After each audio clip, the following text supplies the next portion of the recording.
श्री शिवाय नमस्तोभ्यम। दोस्तों, सावन का महीना भगवान शिव को समर्पित होता है और इस दौरान पड़ने वाले सोमवार का विशेष महत्व होता है।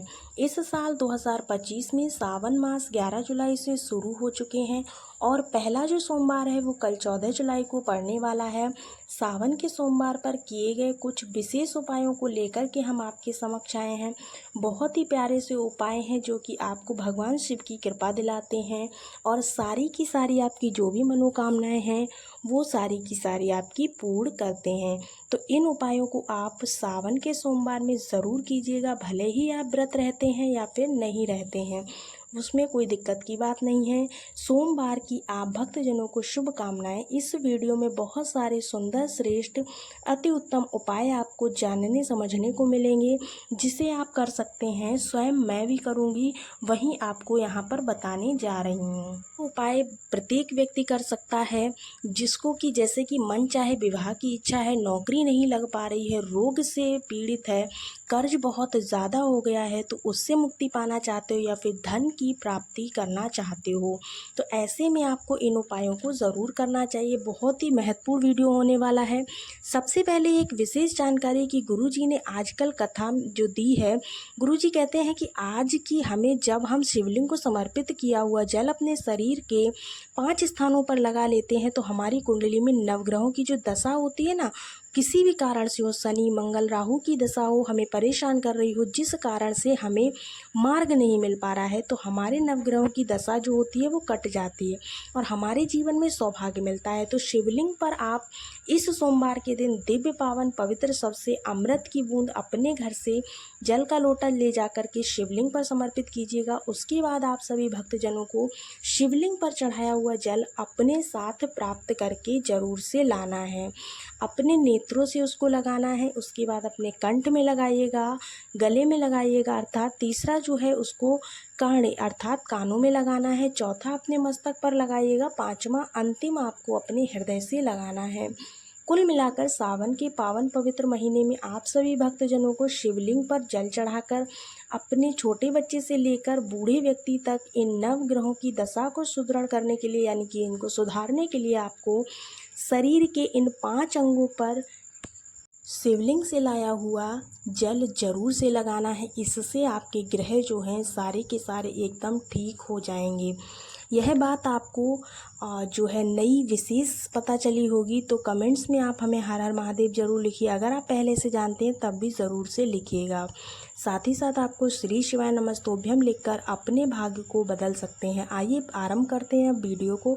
जो दूसरा उपाय है वो क्या करना है, बहुत ही सरल है, बहुत ही श्रेष्ठ और अति उत्तम है। कौन कौन से भक्तजन इस उपाय को करेंगे जरूर से आप कमेंट्स में बताइए। यह उपाय आप सबको कुछ ना कुछ देकर ही जाएगा।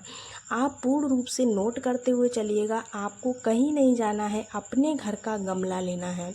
जो आपके घर में गमला हो, बस आपको ध्यान रखना है कि जो गमला है वो तुलसी माँ के पौधे का नहीं होना चाहिए। अन्य किसी वृक्ष या पौधे का आप गमला ले सकते हो।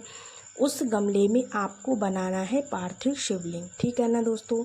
अगर आप पार्थिव शिवलिंग नहीं बना पाते हैं तो आप वीडियो को देख सकते हैं। वीडियो की लिंक मैं डिस्क्रिप्शन में दे दूँगी या फिर आप चैनल पर जाकर के पार्थिव शिवलिंग का निर्माण कैसे करें सर्च कीजिएगा, आपको मिल जाएगा, ठीक है ना। उसमें मैंने डिटेल में बताया है कि आपको पार्थिव शिवलिंग का निर्माण कैसे करना है। घर के सारे सदस्य इस पूजा को कर सकते हैं। मंदिर जाकर पूजा करते हैं तो करें, घर पर पूजा करते हैं तो भी कर सकते हैं। और हर स्वरूप में मिट्टी का शिवलिंग बनाकर पूजन आपको करना है। इससे आपको बहुत ही लाभ मिलेगा। किसी पवित्र पेड़ के नीचे की मिट्टी लीजिएगा, यह लाख गुना फलों की प्राप्ति देने वाला होता है। जैसे कि आप आंवला, बट, पीपल, समी इन वृक्षों में प्रयोग कर सकते हैं। नहीं तो घर पर ही कोई गमला है तो छोटा सा पार्थिव शिवलिंग मिट्टी का बना लीजिए और उसके बाद में आपको उसी पार्थिव शिवलिंग की पूजा करनी है। पूजा पाठ मैंने पहले ही आपको बता दिया है। शिवलिंग की जो पूजा है, अपने दाहिने हाथ में अक्षत और पुष्प लेकर कहिए, हे महादेव, आज जो मैं पूजन करने जा रही हूँ, जिस भी आप मनोकामना से पूजन कर रहे हैं पार्थिव शिवलिंग का, उस मनोकामना को बोलते हुए आपको पूजन करना है। नौकरी की प्राप्ति करना चाहते हैं, संतान की प्राप्ति करना चाहते हैं, आपकी जो भी इच्छा हो, धन को लेकर कोई समस्या है, जो भी आपकी मनोकामना है उसको बोलते हुए आपको महादेव की शिवलिंग का पूजन करना है। जो पार्थिव शिवलिंग आपने निर्माण किया हुआ है तो वह करिएगा। विवाह के लिए करना है, पुत्र के लिए करना है, रोग कर्ज जो भी आपकी कामना है संकल्प लीजिए, नाम और गोत्र बोलिए और श्री चरणों में इनके छोड़ दीजिए। पार्थिव शिवलिंग अर्थात मिट्टी के शिवलिंग का पूजन करिए। इसमें कोई समय नहीं लगता है, 10 मिनट में ये पूजन हो जाता है। मिट्टी का वहीं पर शिवलिंग लीजिए। अगर आप कच्चा दूध मिलाकर संतान प्राप्ति के लिए पार्थिव शिवलिंग पूजन करते हैं तो अति उत्तम होता है, नहीं तो सामान्य करें। सबसे पहले पार्थिव शिवलिंग में आपको क्या करना है, जो जल है वो चढ़ाना है, घर का जल। उसके बाद पंचामृत चढ़ाएं, फिर शुद्ध जल चढ़ाएं, फिर दीपक जो आपने जलाया है उसको जला लें, जो दीपक तैयार किया है। फिर इस पार्थिव शिवलिंग में, मिट्टी के शिवलिंग पर रोली, चंदन, मौली, अक्षत लगाएं। उसके बाद में बेलपत्र वगैरह आप समर्पित करके अपनी इच्छा अनुसार फल का भोग लगा करके जो दीपक है वो जब ठंडा हो जाए, यहाँ पर विधि विधान से आप जब कथा सुन लें या फिर कथा नहीं भी सुन पाते कोई दिक्कत नहीं है, शिव चालीसा का पाठ कर लीजिए, आरती कर दीजिए। संपूर्ण कार्य जब हो जाए उसके बाद में आपको जब दीपक आपका ठंडा हो जाए तब आपको इसको विसर्जित करना है।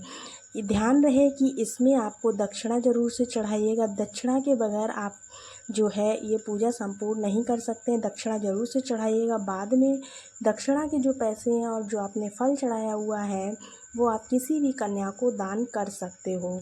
ठीक है ना दोस्तों, तो इसको ज़रूर कीजिएगा। पार्थिव शिवलिंग पूजन और सबसे जो महा उपाय है, सरल है, जिसे हर कोई व्यक्ति कर सकता है। ठीक है भक्तों, इस उपाय को कीजिएगा, मैं करूँगी, आप करेंगे, पूरा ब्रह्मांड इस उपाय को करेगा और संपूर्ण सुखों की जो प्राप्ति है वो होगी। तो पहला ये उपाय है। दूसरा उपाय खास तौर पर आपके लिए धन प्राप्ति, ट्रांसफ़र, परीक्षा और सब कार्यों की सिद्धि देने वाला है। तो ये उपाय आप बहुत ही सरल है। 5 बेलपत्र आपको लेनी है, अपने घर से जल के लोटा लेना है, उसमें डाल लेनी है। बेलपत्र आपको शिवलिंग पर चढ़ी हुई मिल जाएंगी, नहीं मिल पाए तो आप एक काम कीजिएगा, साथ के साथ धर्म कर्म से चले जाइएगा और जो जल के लोटे में 5 बेलपत्र या 5 हरा मूंग का दाना, 5 समी का पत्ता और 5 सफ़ेद फूल, इन चारों चीज़ों में आप डाल लीजिए। जो भी चीज़ आपको मिल जाए आप वो चीज़ डाल सकते। ले जा कर के श्री शिवाय नमस्तोभ्यम कहते हुए जो भी बात आपकी है, जो भी पीड़ा है, जो भी कष्ट है, एक दीपक लगा करके शिव मंदिर के समक्ष और शिव मंदिर की चौखट पर आप सभी को ये चीज़ें जो है शिवलिंग पर चढ़ा देनी है। सभी चीज़ों का संबंध जैसे चंद्रमा का सफ़ेद जो वस्तु है उससे होता है, हमारे जो चंद्रमा होता है, समी जो है शनि से होता है, हरा मूंग विद्या बुद्धि से होता है, बेलपत्र सौभाग्य बढ़ाता है। तो कोई एक खर्च नहीं लगना है, करके ज़रूर देखिएगा, लाभ आपको देखने को मिलेगा। कहीं पर आपकी बात अटक रही हो, तो चीज़ें आपको समझ में नहीं आ रही हो तो आप हमें कमेंट्स में ज़रूर पूछ सकते हैं, तो करके ज़रूर देखिएगा। सावन महीने का ये एक महा उपाय है। मैंने आपको इस वीडियो में 2 से 3 उपाय बताए हैं, बहुत ही प्यारी सी जानकारी दी जो कि पूज्य गुरुदेव की कथा से सुनकर बहुत अच्छे से समझाई है। किसी भी प्रकार के रोग मुक्ति के लिए आपको जो भी उपाय आपको करने हैं वो आप कर सकते हैं। साथ ही साथ आप जो हमारे बताए गए पूज्य गुरुदेव के उपाय हैं इनको ज़रूर से कीजिएगा। सारे ही उपाय बहुत ही ज़्यादा उपयोगी है। इनको करने से आपके जीवन में सारी चीज़ें एकदम ठीक होने लगेंगी। तो इस सोमवार कीजिए, नहीं तो सावन महीने में जो आगे सोमवार आने वाले उन सोमवार में किसी भी दिन आप इस उपाय को कर सकते हैं। चलिए मिलते हैं आपको एक अगली नई जानकारी में, तब तक के लिए राधे राधे। श्री शिवाय नमस्तोभ्यम।